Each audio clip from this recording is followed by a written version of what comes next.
कथा के नाम पर कैसे झूठ परोसा जा रहा है। बागेश्वर धाम के धीरेन्द्र शास्त्री झूठ बोल रहे हैं या कथावाचक अनिरुद्धाचार्य।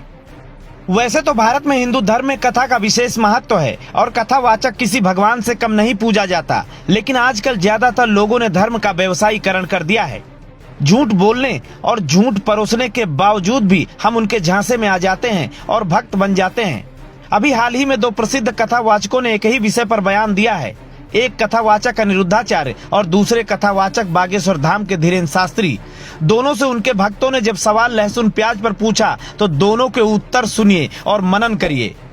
आप कहते हो कि प्याज और लहसुन का त्याग कर दें, हाँ। तो इसमें दोष का है? हमें ये नहीं समझ में आया अभी तक कि प्याज और लहसुन में दोष का है। वो जमीन में उगता है, जैसे आलू उगते हैं, मूली उगता है, वैसे ही। तो हमारे जो भाव दूर करें। बहुत सुंदर। लो अब तुम माइक पकड़े रही हो अवनाई में। प्याज और लहसुन इसीलिए नहीं पाई जाती। बहुत सुंदर प्रश्न है। पहले नंबर तो इन्हें ताली बजा के धन्यवाद दे। प्याज और लहसुन इसलिए नहीं पाई जाती क्योंकि प्याज और लहसुन का जन्म गंदगी से हुआ, राक्षस के मल से हुआ, इसलिए वो गंद, उससे दुर्गंध बहुत आती है। तुमने देखा होगा खा के। मोह बसात अगर बगल में कोई खा के बैठ जाए, अलग मोह बसात।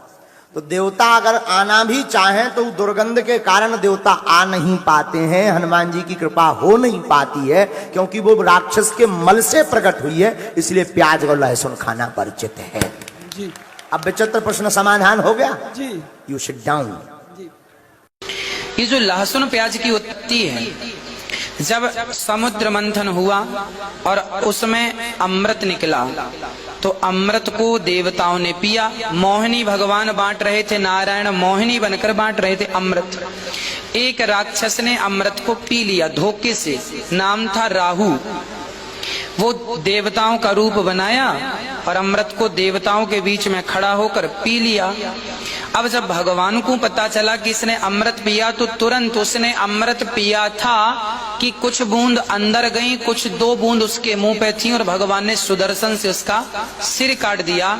तो उसके गले से होती हुई वो बूंद जो पेट में जाने वाली थी, चूंकि गला कट जाने से पेट में इतनी स्पीड से भगवान ने सिर काट दिया कि पेट में ना जाकर वो अमृत की दो बूंद जमीन पर गिर गई। अमृत की बूंद जमीन पर गिरने से एक बूंद लहसुन हो गई, एक बूंद से प्याज हो गई। अब बताइए झूठ कौन बोल रहा है या दोनों झूठ बोल रहे हैं? लेकिन कमाल की बात है कि दोनों के भक्त ताली बजा रहे हैं और जय जयकार के नारे भी लगा रहे हैं। बस ऐसी ही झूठ की बिसात पर इनका कारोबार दिन दूनी रात चौगुनी हो रहा है।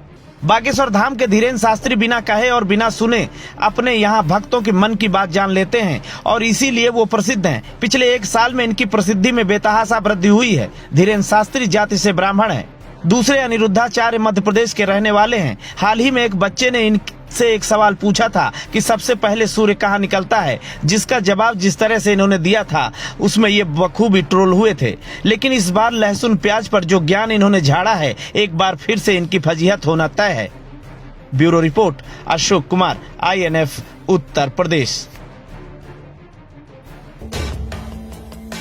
हम करेंगे भ्रष्टाचार की बात,